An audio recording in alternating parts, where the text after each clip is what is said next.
Welcome to the Maxwell Leadership Executive Podcast, where our goal is to help you increase your reputation as a leader, increase your ability to influence others, and increase your ability to fully engage your team to deliver remarkable results. Hi, I'm Perry Holly, a Maxwell Leadership facilitator and coach. And I'm Chris Cody, Executive Vice President with Maxwell Leadership. Welcome and thank you for joining. Perry and I were just talking just a few minutes ago. We love hearing from you that are listening to our podcast. It just energizes us. We just are excited to know that people are getting value from this. This is why we do this. And what we're doing is we're just taking from what we're hearing in the field in organizations and leaders that we're working with, and we're bringing it to you. I know some of our listeners are actually then taking it and using it as kind of a team kickoff of hey, what did you learn from the podcast this week? What are your thoughts? What are your takeaways? And it creates that leadership dialogue. So love hearing from you and appreciate each one of you that are listening or watching us via YouTube. As we get started, I want to encourage you to go to maxwellleadership.com/podcast. There you can download our learner guide. You can learn more about some of our corporate offerings to help with just team engagement and development of your leaders. The other thing is we have a family of podcasts. There you can just experience the Corporate Competitor podcast, which is one of our favorites, and then Maxwell Leadership, another one of our favorites, that you can go and learn just a ton of different leadership from Don Yeager, Mark Cole, and then obviously continue to listen to ours. You want to know my favorite? Yes, what's yours favorite? This one? Yeah, okay. Well, we didn't want to say that. We wanted to make sure that we were not trying to be biased. We'll talk about bias on another podcast. Well, today's topic we're going to talk about is priority principles for leaders. And I have to tell you, when I saw priority principles, I almost didn't want to talk about it because this is something that I struggle with. I'm continuing to grow and continuing to learn, but it's not who gets the most things done. Although I do like to create a checklist and see how many lines by the end of the day I can have on my piece of paper. But it's about who gets the right things done, who really wins at the end of the day. And so really thinking about what are those right things? What are the desired outcomes and results that we need? And so today we're going to look at 5 principles. You guessed it, our favorite number of how do you become a leader that understands how to prioritize the things that need to get done. Yeah, and I don't break it to you. You're not the only one struggling with this. Don't take your hand off the wheel where you are right now, but show of hands, how many of you struggle with being busy, but busy doing what? That was my little motto for years. Perry, I know you're busy, but busy doing what? Because it's almost like an honor badge now that we get by being busy. We want everybody to know how busy we are, but am I actually working on important things? And I get done at the end of the day. I said I had a very busy day. I got a lot done. Did any of it matter? Not one thing. But I got a lot done. I want to get the right things done. So that's where I thought we'd look at some of this again from some of John's teaching that really resonated with me. I've been applying it. I'm teaching it a lot. We're doing a lot of leaders asking for help in coaching on how to manage time. They usually say time management, but it really is priority management and knowing what your priorities are and working those. Yeah, because we all know that we can't manage time. It's going to happen, but you can lead your priorities in the right way. So let's talk about these priority principles that we have for you today. Number 1, working smarter has a higher return than working harder. And again, you may go, well, that makes sense. I understand that. But I think when we begin to think about what we're doing and what we need to accomplish as a leader, and we begin to go this way and begin to work smarter, it implies that we're becoming more efficient. We're becoming more effective versus just putting in more time. Now, you and I will roll up our sleeves, and we were talking about before we started recording today about, I just got to leave, a couple hours early. I got to leave the night before. I'm going to work harder. I'm going to do whatever. That may not be the best thing as a leader, depending on what the priority is. And I think if we think about optimizing our workflow, if we think about focusing on the highest return of some of the things we need to get done, could we be leveraging technology? Jake was just talking to us a little bit before we started about one of the things that he's been able to take off your plate that you can then rearrange your priorities because of some technology that he is using. Versus if we don't go that route, the age-old burnout, which we've heard a lot of people talk about this. I think when you get down that road, and if you're not doing this, you're just going to get diminishing returns as a leader. And ultimately, it's about balance. That's extremely hard. As I sit here and smile at you for those that aren't on YouTube watching us talk about balance. But man, we really need to continue to think about, as a leader, are we working smart? Did you just say I was being replaced by technology? Well, I didn't want to tell you that, but Jake and I, we're going to get there. This Wow. was just the first thing. Yeah. Okay. But there are things, right, that are coming out and about that we can use and leverage, not replace. I don't think it'll ever replace the human element of what we do. That doesn't make me feel any better. Yeah. This working smarter makes me think about big rocks first. And Stephen Covey's great lesson around if you're filling your time with the pebbles and the stones, you can't get the big rocks done. So figure out what your big rocks are, what your priorities are, and do those first, and then fill in around that with what's left.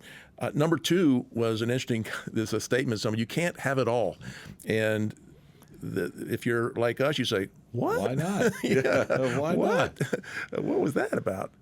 Yes, it's easy to go into the day, to the week, to the month to think I'm going to get it all done, and it just doesn't happen that way. So if you're trying to get everything done, if everything's a priority, then nothing's a priority. So figuring out what are, and there's all kind of methodologies for doing this, that just practically looking at what you need to get done in a week or a month, and saying, what are my top A priorities, and what would be secondary, a B priority, and then what would be a C. And I never do a B before I finish my A's. I never do a C before I finish my B's. Will I ever get to my C's? Perhaps not. If I'm still working on A's and then B's, I may not get to those. But I know what the next ones are, but I don't jump to them to do that. And for me, this is really about saying I'm probably not going to get it all done. Work is going to expand to fill all the time I give it. So let's just figure out what needs to be done and get that most important stuff done, and don't worry about all of it. Leaders, you know better than anyone that growth is essential if you want to make tomorrow better than today. But fitting growth into your calendar takes intentionality and self-discipline.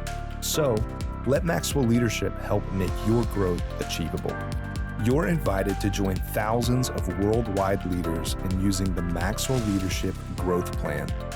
The Maxwell Leadership Growth Plan provides you with convenient and easy to implement leadership resources, including video lessons from John Maxwell, all at your fingertips. Available in our Maxwell Leadership app or online, you'll be coached by many well-known leadership experts that will help you achieve your growth goals. You can even listen to this podcast right there in the app. Check it out for free today at growth.maxwellleadership.com. That's growth.maxwellleadership.com. I love what you're saying. I went through an exercise a couple weeks ago where I listed out everything that I had on my mind and every kind of project that we're working on and what's going on. And then I went through and I ranked them on paper and categorized them, to your point, and by priority, because I do want to accomplish it all. As an achiever, you're like, hey, I can get all of this done. And that's not realistic. And so kind of developed a system to help fight myself, in that, because you can't have it all. And there are things that I continue to just pin. Right, I just leave on there or table from week to week, and it's been several weeks. And to your point, I may never get to it, but just understanding and seeing what that priority filter is has brought to my attention that I can't get it all done right now. The third one is the good is always the enemy of the best.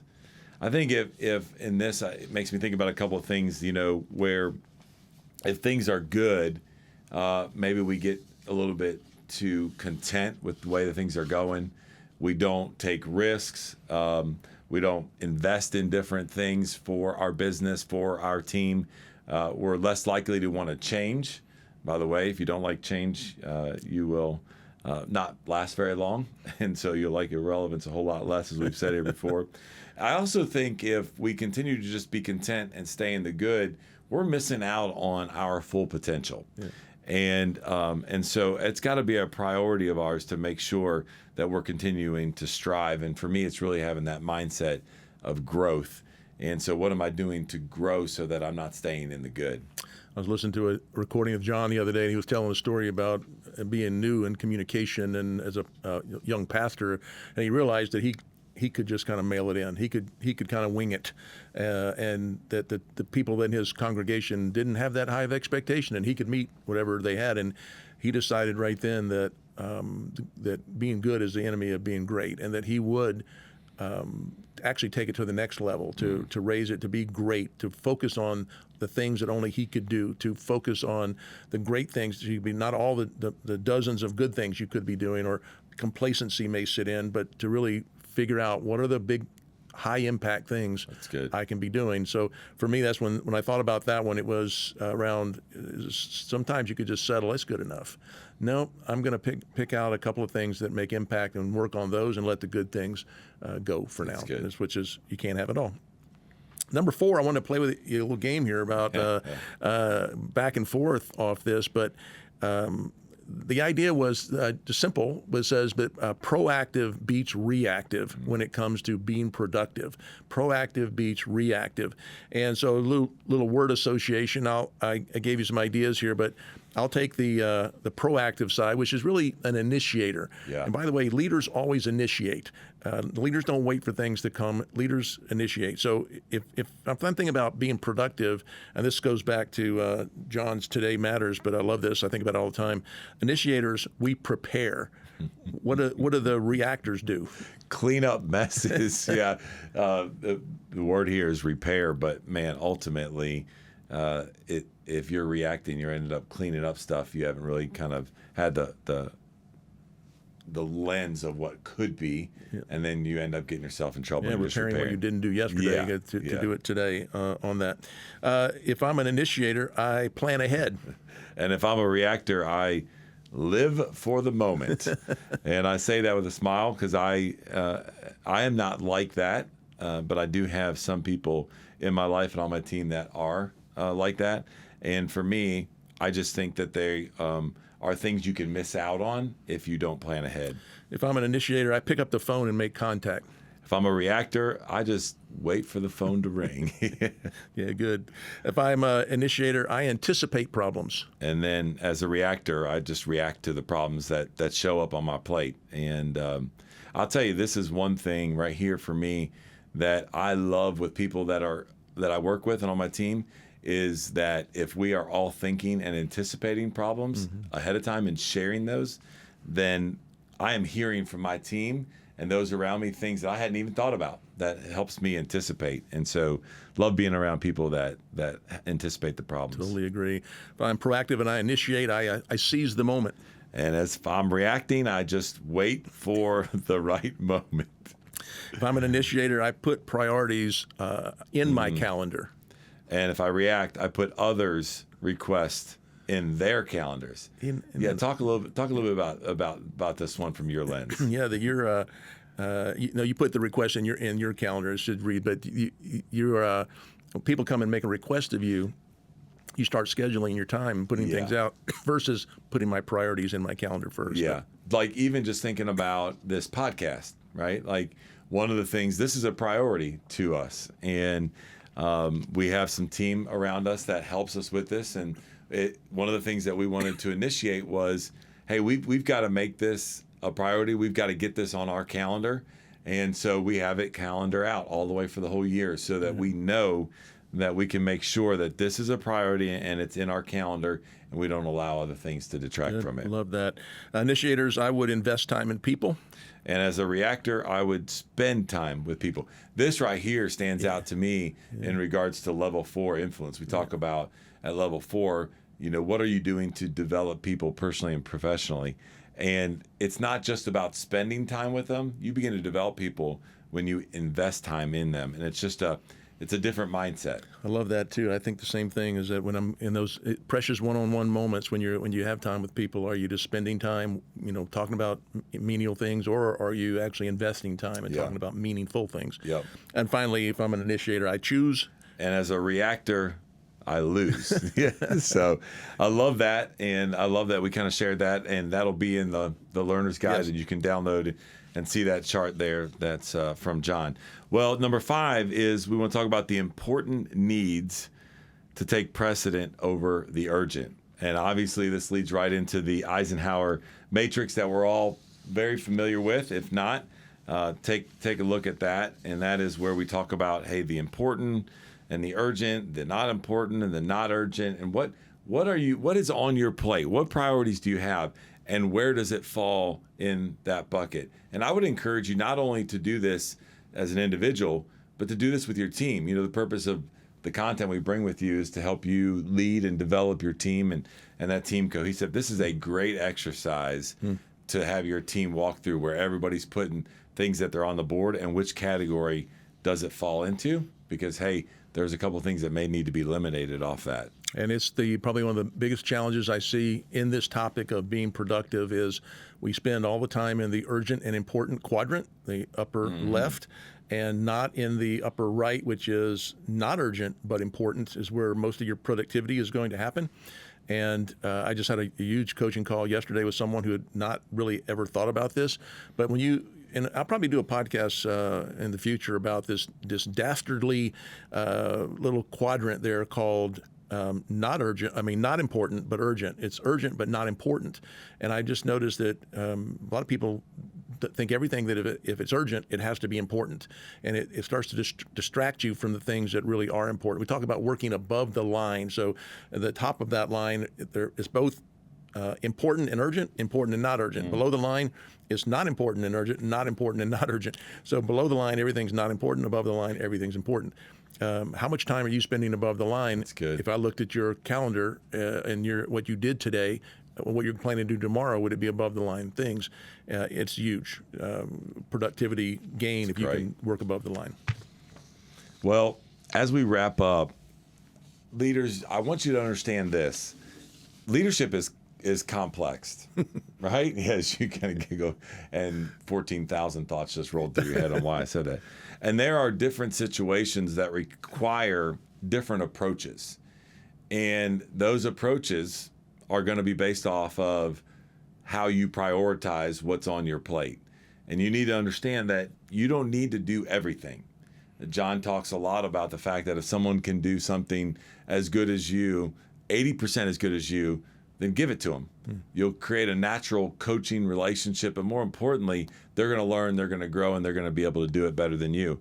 And so I really want you to begin thinking about, what are the priorities? How do I go through the 5 things that we just talked about and really assess what my priorities are and realign it? Because it is the key that there are only certain things that you can do as a leader that others can't do. But too many times, again, I speak for myself, I find myself with a list of things that I just want to be able to cross the list off of that somebody else in the team that may even be equipped better to do than me, and it's not the right priority. So these were just 5 principles that you brought to us that I think are key to us of saying, hey, let me dig into these principles. Let me write out all the things that I'm doing, and then how do they overlap, and then how do I have the right priorities? Fantastic. Well, thank you, Chris. And just a reminder that if you do want the learner guide for this episode, you can find that at maxwellleadership.com/podcast. You can also leave a comment or a question for us there. You can also see the family of podcasts that we offer there. We love hearing from you, and we're very grateful you'd spend this time with us. That's all today from the Maxwell Leadership Executive Podcast.